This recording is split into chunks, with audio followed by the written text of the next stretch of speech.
Unfortunately. All right, so we're live. This is our fifth episode. And our guest today is Tasha Dickinson. She's the founder of Syllogen.com. And if I'm not mistaken, you're also the chief technology officer. Yes. Wow. Yep. And so I'm the founder and chief technologist. wow. So the purpose of this podcast is very simple. We just want to bring additional information to people in dentistry. That's all it is. Yep. Because it feels like there's a lot of information missing. Because like we were talking a few minutes ago, these guys go to a dental school and they spend like gazillion dollars on it, and they come out phenomenal dentists. But there's no real business education that takes place there. Yeah. And I think what you do is super relevant for any dental practice, or for that matter, for any business. Because Adam and I, we come from car business, and IT security. Don't judge us on that, Tasha. Right. Sometimes we say that we're not sleazy car salesmen. Just want to throw that out there. Sorry, Max. Right. But like, would you agree, Adam, that IT security is paramount in car business? I just spent 2 days in Dayton, beautiful Dayton, Ohio, at Reynolds headquarters. And a lot of that time was talking about cybersecurity and the importance. We had Frank Abagnale. Do you know who Frank Abagnale is? The guy, Catch Me If You Can. Leonardo DiCaprio played his role. Yep. He's that. Yep. He was one of the keynote speakers, and we had the ability to dive in. His whole session was all on cybersecurity and threats and risks. So absolutely. Exactly. That whole idea of risk for your business. And I remember at one of the security conferences I just recently went to, they brought in the same thing. He was a professional thief, essentially, right? So he went in and tried to just get into businesses. We're not talking hacking. We're not talking anything. We're talking old school stuff, and brought in the fact of how easy it is to just walk in. Most people don't realize where the risks really are. And we'll talk. I think that's something I really want to hammer home with a lot of people is, where are your risks? And do you even know they're there? Yeah. Before we do that, though, Tasha, if you don't mind, how did you get to where you are now? So, I know, I'm in my mid 40s, and there were phases of my life. From 16 to 22, I was doing this, 22 to 29. There's all these different phases of growth. How did you kind of get to where you are now? If you don't mind giving us your backstory in this industry. Yeah, this is the origin story, right? That we all start with. But I think it's kind of intertwined with my business. Really, my business is a reflection of all the experiences that I've had in my life. And I think it starts with the fact, right, that what my business does is really put protections into place for small businesses, and specifically dental offices. And I'll get to why that is. But I came out of the tech industry. So my husband and I actually met at Dartmouth Engineering. We were both engineers. I have a background in kind of computer science and robotics, and then ended up doing engineering. But that actually rolled into working at a hospital doing business consulting. And I kind of took it in a business route, but I've always stayed technical. I've worked for, Department of Defense companies, all of that. And it really wrapped into the understanding of, kind of protections, putting certain protections into place, understanding risk analysis, understanding business, how business works. And my husband ended up going back to dental school. His dad's a dentist, his, sister-in-law is a dentist. So they practiced together. And when we were thinking about, kind of what comes next in terms of my iteration and my career and everything else, I started getting into, wow, dentists really don't have that aspect of technology. Nobody told them how to do that in dental school. My husband, he worked as an engineer. He has patents under his belt, all of that stuff. Even as a dentist would come in and say, like, I don't know what to do for technology. And he has a very good IT person who works with him.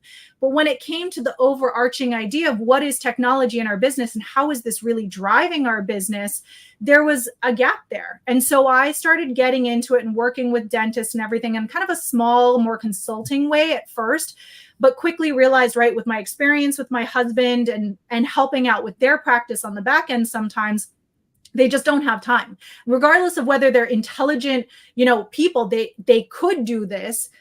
while you're running a business, you really don't have time to pay attention to all this that's happening in technology. And technology is such a big part of a practice now.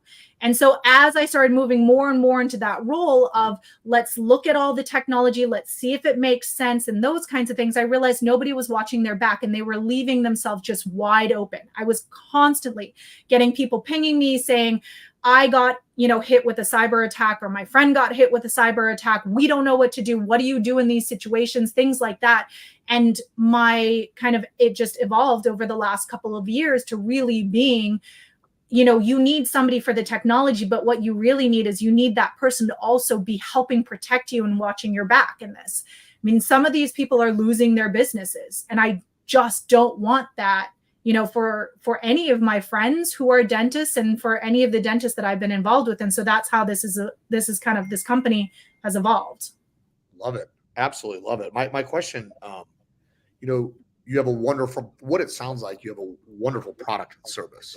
So my question for you is, how do you get it to the marketplace? Max and I, there's the good old fashioned knocking on the doors, sending the troops out on the ground. You got your online campaigns, email campaigns. How do you get your product out in front of people? And then the second question to that is, how open-minded are these dental practitioners as you share this opportunity?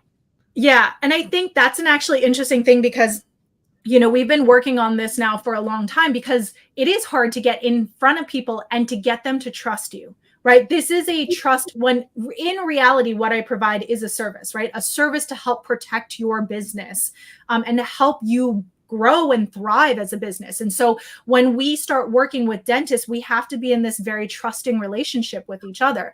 And so the best way that I've found is to get out there and to lecture and to help people understand what the actual issues are. So over the last couple of years, that's what I've been doing. I've been lecturing with the ADA. I've been lecturing with the AACA. I've been lecturing with dental product reports. I have, articles out in Dr. Bicuspid and all of these, just trying to help dentists understand what the actual risk is, so that the conversations that we have are, these are the things that we can do. But in a lot of cases, a lot of dentists don't even know that cybersecurity is a risk. Even last year, I was at Yankee and we were asking people, hey, what's your cybersecurity stance? Are you comfortable with where you are? We had somebody who literally told us, like, when dentists become a target, then I'll come to you. We couldn't even respond back. We were just like, I don't know even what to tell you to things like that. And so unfortunately, the people who are the easiest people to have conversations with are those who've been hit, or unfortunately have friends who have been hit. And like when we're talking to the FBI, right, the FBI always says the only bad cybersecurity efforts you can put into place are the ones you put in after the fact. Right. So we really are right.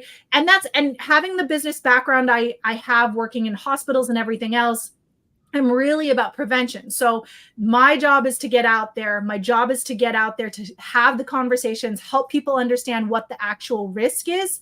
And then we can kind of come back and have a conversation about why the way that I run my company and the way that I do this is a better fit for dentists and a better fit for small businesses.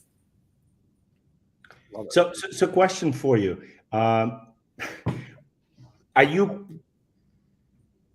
Are dentists not aware that they have to protect and safeguard patients' information? Because I'm guessing that's what you are protecting. Yes, that is. Well, I mean, in reality, right? Yes, we are protecting patient records, right? And that, I think most people understand through HIPAA, that's what we have to do, right? Everybody's aware, yes, you protect the data. I think most dentists don't realize that if that data gets locked or gets taken away, I don't think they've really thought through what that means for their business. So take, for example, somebody came to me and she's like, get my story out there. She practiced in a small town, one stoplight, right? Nobody thinks about cybersecurity in this small town environment, but she got hit through her backups. And so her backups were all locked. All of her computers were locked. So she was not practicing for 2 weeks, right? Can you imagine having to pay your employees for 2 weeks and not have any protections or any, be able to do any sort of dentistry? After 2 weeks, she still didn't even have her practice management software up and running. because her backups were still all messed up. And so she had been out, I think, about 3 weeks. She said conservatively, she'd lost about $250,000. And this was 3 years ago. Right now, when I speak to some of the other cybersecurity people who are in the industry, it's ranging closer to the $500,000 mark if you really get locked up and hit. And that, that's one of those things that how many dental offices actually plan for that and plan to be out for that long? Right? Yeah, and how do you absorb it? And how do you A, how do you absorb it? B, obviously there's insurance in place, and I'm sure in situations like that, but that's another cost, right? Yeah. If I'm hearing you right, and I think I am, is it's better to be proactive and not reactive, right? 100%. Yes. I mean, proactive is, FBI is asking for it, but actually you bring up an interesting thing with insurance, and you guys of all people should understand this, right? But insurance really leads the way when it comes to societal change, right? 100 years ago, there really wasn't car insurance. There really wasn't cars, right? Seatbelts didn't exist. All of that happened. And so people were driving around and it was this great, cars were getting faster and people were dying, right? And so car insurance came in, and car insurance said, we're not going to insure you and pay out on a death benefit unless you have seatbelts, unless you have brakes, unless you have, right, or a safety check, right? All these things happened because car insurance got smart. And so what's happened over the last couple of years is cyber insurance has also gotten smart. So as long as one, yes, you need cyber insurance, but within the cyber insurance requirements, most of them are 12-page applications now. And they no longer ask, do you have antivirus? They now say, what MDR, which is the next generation type of idea, what MDR do you have in place? This isn't a question anymore. You will have these things into place. And I think that's both good, right, and bad, because the unfortunate part is if you get hit with a cyber attack, and you lied at all on that 12-page document, they will just not pay. And so can you imagine having all of this thinking, okay, no worries, I've got insurance. But if you haven't been doing your due diligence and you can't prove that you've been doing all those things, they just won't pay. That's weird. I've never, Tasha, I don't think I've ever heard an insurance company try to get out of a claim before. I mean, no, like you just referenced, I mean, Max and I are in the insurance space, and, insurance companies are in business for premium in, the least amount of claims out. We have some profits in there, but that's a great point. Very great point.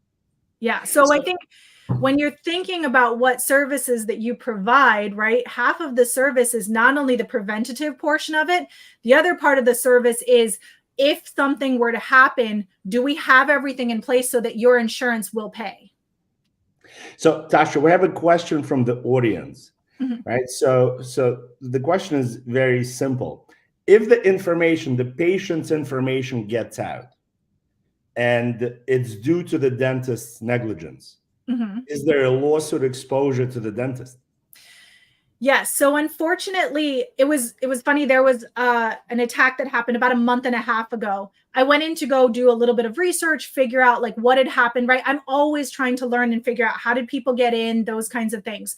When I Googled the actual name of the dental office, the second page that came up after them was a lawyer's office stating, if you have received a breach notification from this office, please contact us to find out what you may be available for, what you may be getting in your rightful, for a rightful suit, right? Right after that is the lawsuits that happen. So when people think out, and this is one of those things I want people to budget for and think about, and maybe, let's just get into this quickly. But when you think about a cyber attack, how much does that really cost? Because most people think, fine, I'll pay the $40,000 or the $60,000 that the attackers are, asking for, and I'm done, right? But in reality, the costs are going to be, yes, you may have to pay that ransom.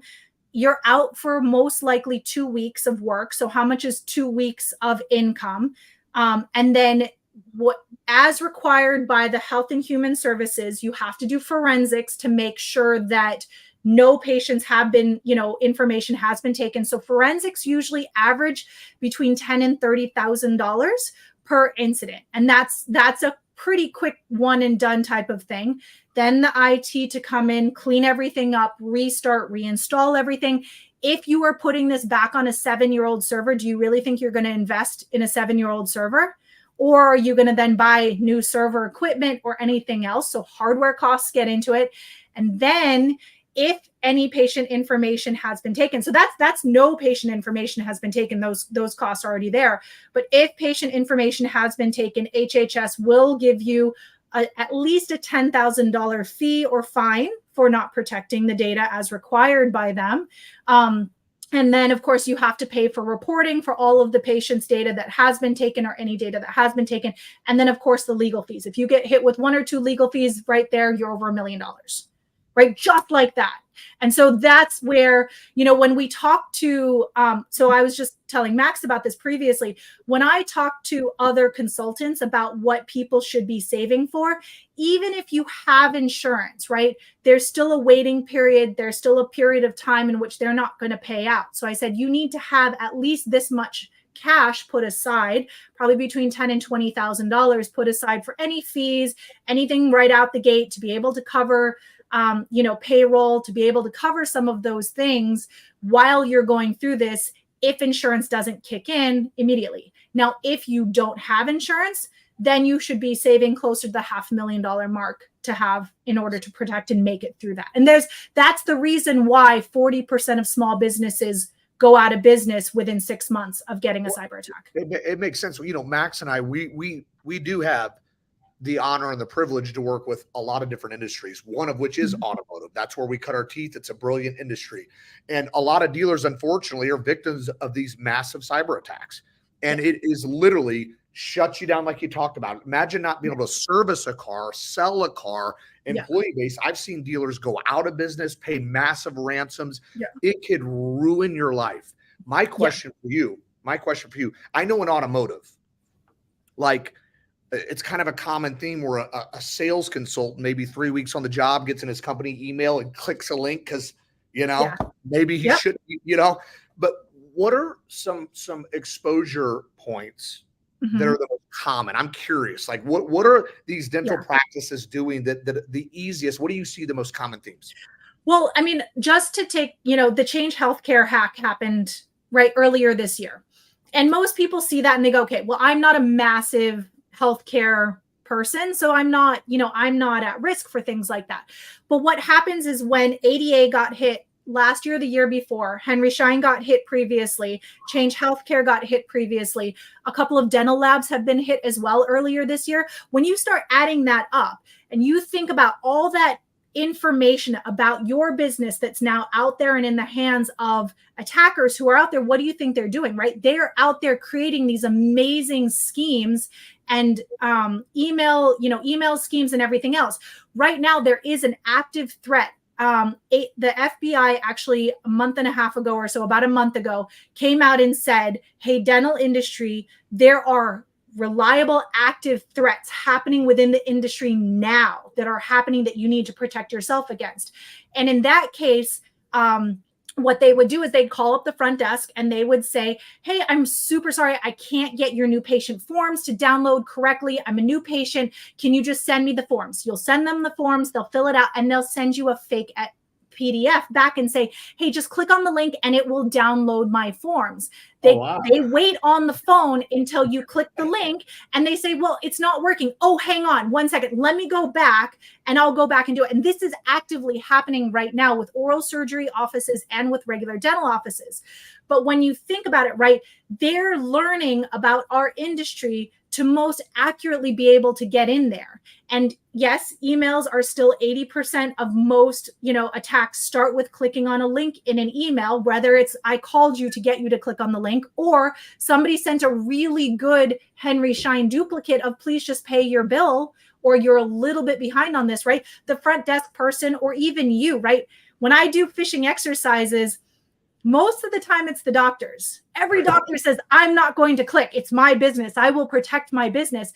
But, every single doctor clicks on, the phishing links that we send out as practice for our customers. It's insanity. The thing, when I listen to Frank Abagnale, first of all, I was like front row. I'm like, because I watched that movie, Catch Me If You Can. Yeah. My God, 50 plus times. Leonardo DiCaprio was really awesome. The fact that it was a true story. Mm-hmm. We had that man right in front of us for 90 minutes just explaining all of it, right? And about how this really works. And the fact of the matter of this, the reason we should protect our businesses and our patients and our clients and do our due diligence is because what are these criminals doing with this money? What they're doing, it's human trafficking, sex trafficking. Yeah. It's like narcotics. It is nothing productive. So I think not only is it our due diligence to protect, but look at where all this money goes anyway, right? Well, and you think about who they're taking it from. When they take your patient data, what are they really doing with it? And why is it worth any money? And what they're doing is they're calling up your older patients and saying, I see you had a bridge and I see you haven't paid yet. Could you please give us the $7,000 to make that payment so that we can get you scheduled for that, right? They're hitting up the most vulnerable population. I mean, like, it's funny when you hear some of us talk about it, like we get really impassioned because what we're trying to do is help protect our most vulnerable population. I mean, yes, we are trying to protect your business, and this is your business that's out there and your good name that's out there. But really what they do with it after is really hit the most vulnerable population. And it's sad. It's sad. It's horrible. Yeah. So I think really it's important to get out there to understand what your risk really is. And so what we do when we come out to take a look at a dental office is we're going to come out, and the first thing we do is we take a look and scan your environment and say, these are your biggest risk points. And I think that that's important. Actually, it's actually required by HIPAA and by the National Institute of Technology that you do this on an annual basis. Because yes, it takes 2 weeks to hack a firewall, and yes, you can do it, but it takes 2 minutes to hack a person to get them to click on that link. So when we go through, we'll phish people. We will take a look at your firewall. We'll take a look at what's going on and what is happening. And then again, my big thing, right, with everything is through this whole thing is educating people. Even if you don't choose to go with us or you don't choose to do that, educate yourself about what your risk is in this business. What are the points that you are vulnerable, and to help you understand that. And that's one thing I think that our company really does well. And that's backed by research by IBM and Apple, is that we go in and we take the time to train and we take the time to work with people, because technology is great. I can lock down technology like that, but I cannot lock down your front desk. Right. So your people, again, are your biggest asset, but they're also your biggest vulnerability. So Tasha, I actually never thought about it. So here's the question. Again, we come from automotive, and there are only 18,000 new car dealers in America. But there are 200,000 or over 200,000 active practicing dentists. So from your experience, what percentage of these dental practices actually have a firewall or an antivirus software running? Yeah, so it's interesting, right? And this is just from my anecdotal thing, but at this point I've scanned probably in the last year and a half or so about 100 dental offices. So let's just leave it at about 100 dental offices. Out of that, 7.5%, almost 10%, had already experienced a cyber attack of some sort. And they ranged from the fairly minor, I just lost all of my business documents, to the I lost $500,000 and half of my patients, right? So there's that level. Out of that, right, I would say, every single scan that I did had an opportunity or a vulnerability that could or should be patched up. Even people who had very good IT providers in there had something that they could do better. And some of this, again, is that somebody's not taking that time to talk through, why do we do the things that we do? Right? That training component, IBM, and when I say that IBM and Apple really came out to do, and said that people are your vulnerable spots. The reason that they said that was because training was actually the most effective thing you could put in, bang for your buck wise, into your company to help prevent and reduce the cost of any possible cyber attack. So, right, if you're looking at that group, almost nobody does training, right? I would say that maybe 80% don't do training. There may be a couple who've done a little bit of training. And out of that, probably 75% didn't have firewalls. Out of that, maybe 98% didn't even have the right antivirus or the right tools in place, right? And some of these things are just, they're simple fixes that people are not putting into place. And the reason being, there's I could get into this whole thing about regulation and other things that are coming down the pipe. These are the exciting things. This is what's coming, and this is what's coming next. But you need to work with somebody who does know what they're doing, who goes to the continuing education, just like most dentists do, right? Security people should be going to continuing education, learning about what's out there, and then working with their customers to help them understand what needs to happen. Running checks and having a third party come in to run, checks on what we do too, right? We come in and run annual third-party risk assessments on our own customers. What are we doing well? What do we need to do better? And I think that should be something that everybody does regardless. I agree with that. Here, I will tell you, I believe in your product. I mean, I'm not cybersecurity and protecting our own, is the most important thing we can do, especially today. So what I want to know, my final question for you, I always save the best for last. That's Max. My final question for you is this. How easy is it to do business with you? Let's just say I'm a dental practice. I found you online. I'm like, this girl knows her stuff. I'm vulnerable right now and I know it. I know I want to do business with you. So I reach out to you. What's next? How easy is it? What's the onboarding process look like? Yep. You could tell us a little bit about that. That would really, really be helpful. Yeah, definitely. I mean, it's as easy as going to my website. You can go to schedule a, first time appointment with me, grab 30 minutes with me. We always start with a cyber session. So grab a cyber session. It's 15 minutes with me. Let's just get to know where you are. You can ask me questions. And then we just have a conversation to start off with. And then from there, we do the risk assessment, right? We want to know what we're getting into, and we want you to understand what it is that we are looking at. If you're ready to move forward, we are immediately going to put a couple of things in place that are going to start protecting you right off the bat like that. And that is really important. So 1, 2, 3, and it can all be done remotely. We just send a couple of links over. And then, and then we can get it started, because the biggest thing for me is to help people understand that, yes, you have risk, but that risk is real. And this is the steps you need to take. And we'll talk you through all of that. I have a great team that works with me. And, we are ready to get going on this. Love it. So my question, I guess is, how much does it cost to get you involved? Yeah. So we always base our cost on the practice itself. Right. So based on the practice itself, we'll say, if you have X amount of computers, we can do a risk assessment at a one-time fee. And then even that you can walk away from, right? We are very big with education, and you can go that far, do the risk assessment, and then we're done. Past that, then we're going to figure out what your practice needs. And we are somebody who is going to take care of a practice. So we are going to come in and we are going to say, you need a firewall, you need, these additional pieces. And so we create a monthly fee based on that, based on the things that you need. And that's how we just roll forward. And it's all based on the size of the practice, how many PCs you have, those types of things, because that's really what we're going to go and spend our time on. And that really is what it is. You're essentially hiring a portion of a technology person to come in, right? That's growing, right? That whole partial person type of a thing. If you think about it, a cybersecurity person right now makes $350,000 a year, if you can find them, right? So you're not going to go out and you're not going to hire your own IT or cybersecurity person.